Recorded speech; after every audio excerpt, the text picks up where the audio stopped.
अरे क्या माँ माँ कर रहा है, बकरी का बच्चा है क्या? अरे माँ मजाक छोड़ो, मुझे फाइनली वो मेन चौराहे वाली दुकान मिल गई है। अब देखना, आपका बेटा दुगनी स्पीड से पैसा कमाएगा। ओफो, ये क्या? मेरी ऑनलाइन मेकअप क्लास चल रही है। इतनी जोर से क्यों बोल रहे हो आप दोनों? अरे मेरी धर्म पत्नी जी, मेकअप क्लास बाद में करना, वो चौराहे वाली दुकान मिल गई है हमको। अरे वाह, रुको, मैं अपनी माँ को फोन लगाकर बता देती हूँ। अरे मैं भी अपने रिश्तेदारों को बता देती हूँ, कितनी खुशी की बात है। हाँ हाँ, मैं भी अपने दोस्तों को बता देता हूँ, एक हफ्ते बाद रजिस्ट्री है। बस, घर में खुशी का मौका था। उन तीनों ने अपने अपने फोन उठाए और लोगों में बात फैलाना शुरू कर दिया। और रही सही कसर, श्वेता बहू ने अपने पड़ोस में सबको बताकर कर दी। अरे वर्मा आंटी, अब हम भी जल्दी कार ले लेंगे, घर का रेनोवेशन होगा और ठाट से रहेंगे हम भी। अरे ऐसा क्या हुआ? लॉटरी बाटरी लग गई है क्या? अरे इस बार चौराहे वाली मॉल में हमको भी दुकान मिल गई है, दुकान नंबर 21, जो एकदम चौराहे पर है। अब ग्राहक बढ़ेंगे तो आमदनी भी बढ़ेगी ही ना। अरे वाह, कितनी खुशी की बात है। मैं बहुत खुश हूँ तुम्हें इतना खुश देख के। बाकी एक बात कहूँ, सबको मत बताते फिरना, किसी की नजर लग जाएगी तो खुशी की खबर वापस लौट जाएगी। हैं? ऐसे थोड़ी ना होता है। अब डरा रही हो।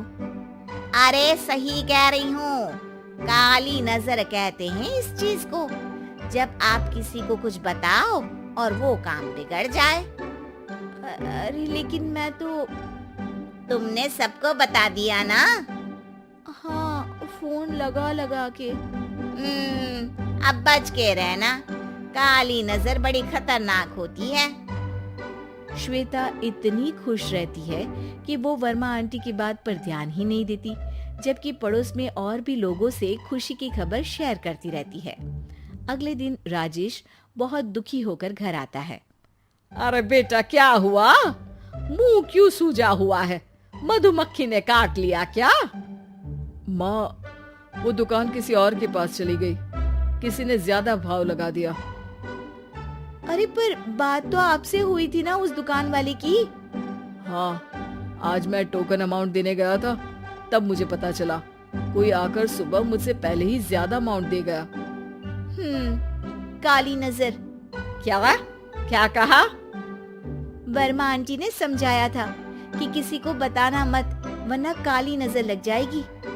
अच्छा, तुम्हें उनकी बात मान लेनी चाहिए थी। उनकी बात मान लेती, लेकिन उसके पहले ही सबको बता चुके थे ना हम तीनों। अरे अगली बार से ध्यान रखेंगे, कोई भी नई चीज होगी तो किसी को नहीं बताएंगे। तीनों कुछ दिन ऐसे ही रहते हैं, पर एक दिन श्वेता को एक मेल आता है। राजेश, मेरा ऑनलाइन मेकअप कोर्स कंप्लीट हो गया, अब मैं खुद का पार्लर खोल सकती हूँ। अरे वाह, अपने मोहल्ले में ही खोलते हैं, ये जो घर के सामने दुकान है ना, वहीं। हाँ, यहाँ सस्ती भी मिल जाएगी। अगले दिन श्वेता वर्मा आंटी के पास जाती है मिठाई का डब्बा लेकर। अरे आओ आओ, कैसे आना हुआ? जोर से नहीं बोलूंगी। वो सामने वाली दुकान है ना, वहाँ मैं अपनी पार्लर की दुकान खोलने वाली हूँ, उसकी मिठाई है। अरे वाह, बहुत बधाई हो तुमको।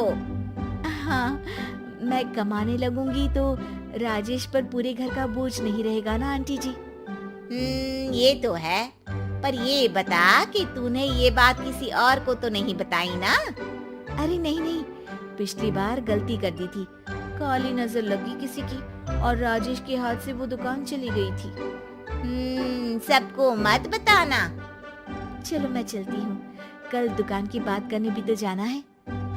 अगले दिन श्वेता दुकान के लिए मालिक से बात करने जाती है। अरे लेकिन दुकान तो हम कल रात को ही किसी को दे चुके हैं। कल ही?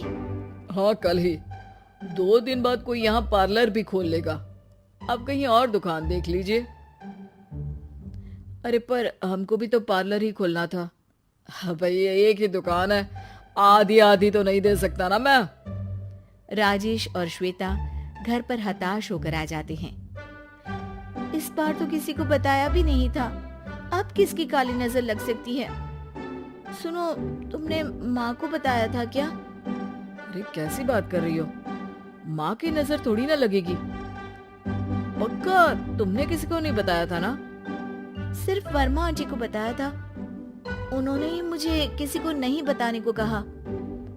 अरे यार तुम भी सही हो, मेरी माँ को नहीं बताने को कह रही हो, पर वर्मा आंटी को बताना तुम्हें जरूरी लगा। अरे वर्मा आंटी ने ही तो काली नजर के बारे में बताया था ना, वो हमेशा हमारा भला ही तो चाहती है।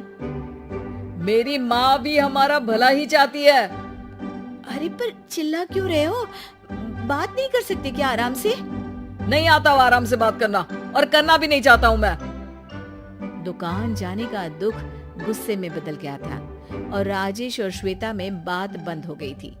2 दिन बाद मोहल्ले में पार्लर का इनॉग्रेशन हुआ, जिसमें मोहल्ले के सभी लोगों को बुलाया गया, पर श्वेता, राजेश और माँ नहीं जाते। माँ अंदर आ जाओ, क्या देख रही हो? अरे नया पार्लर देख रही हूँ अपने आंगन से। देखो, माँ को दूसरे का सुख देखने में कितना मजा आ रहा है, मेरा दुख नहीं दिख रहा इन्हें। यहाँ मेरा पार्लर भी तो हो सकता था। अरे चुप रहो यार, हर बात में लड़ाई क्यों ढूंढ रही हो? राजेश और श्वेता फिर बहस करने लगते थे। तभी माँ ने दोनों को बाहर बुलाया। अरे जरा देखो तो, दुकान चलाने वाले का बोर्ड पर नाम क्या लिखा है? श्रुति वर्मा। गाड़ी निकाल बेटा, हमें कहीं जाना है। काली नजर का इलाज कराने? राजेश अपनी बाइक निकालता है।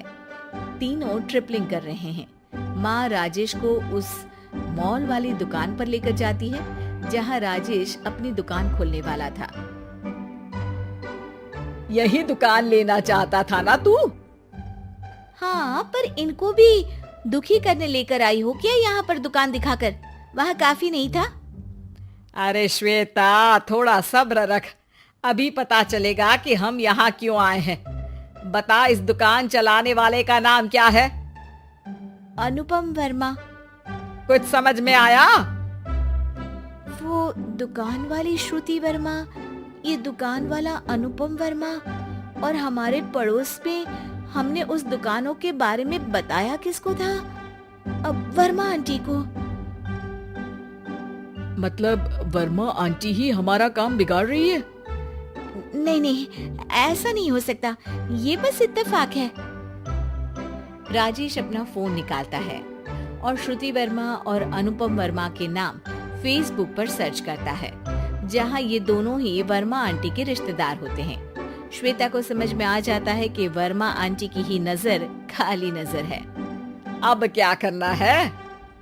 कोई भी खुशी की खबर हो तो काली नजर से बचना है, यानी वर्मा आंटी से बचना है। अरे पर मुझे ये समझ में नहीं आया कि वो हमारे साथ ऐसा क्यों करेंगी। अरे बेटा, एक सीख है, दूर के आदमी को आपकी तरक्की से कम परेशानी होगी, पड़ोसी को ज्यादा। दोनों माँ की बात में हामी भरते हैं और अगला काम चुपचाप करने की कसम खाते हैं, ताकि आगे से वर्मा आंटी कोई काम ना बिगाड़ सके।